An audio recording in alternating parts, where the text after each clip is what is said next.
Heyo, everyone. I just thought I'd chime in on this debate between Vaush and Dr. Debra Soh on gender.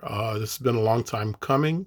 Dr. Debra Soh is an 11-year research analyst, a scientist, an accredited scholar, and I think she started the Quillette articles, if I remember correctly. And to your left, you have Vaush. Vaush is Vaush.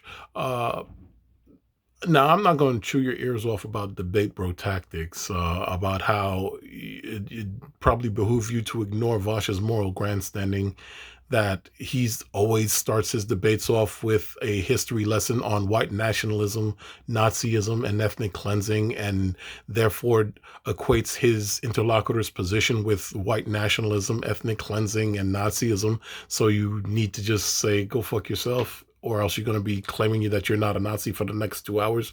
But I'm pretty sure everybody knows this already.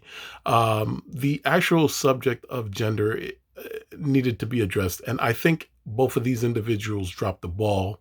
Uh, eh, Point of fact, what these two people failed to do is that they failed to recognize that the society and the individual are agents in the definition of gender. In the individual's regards, gender is a means of self actualization.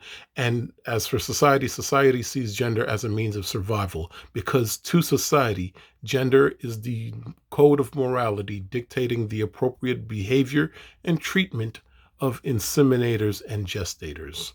Now, the individual could play within that moral code because morality, just like gender, is fluid.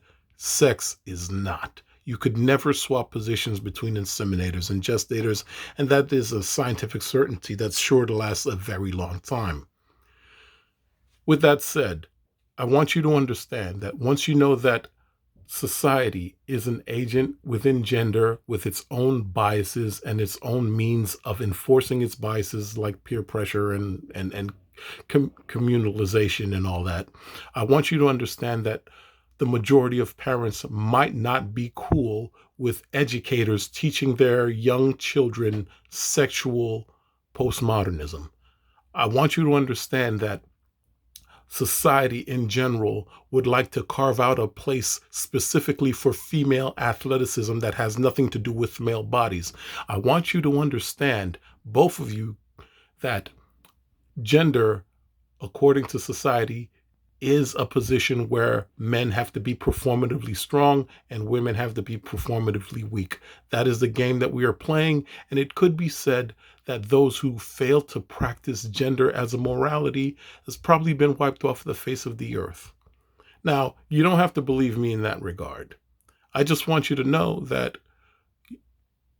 if we look at Ukraine, all that talk about male patriarchy and system of oppression and all that shit went out the window when the Russians came knocking on their door. They reverted back to gender roles because gender is a means of survival. Masculinity is a war strategy, and femininity is a reward for good masculinity. That's why I see. If you have a problem with it, hit me up.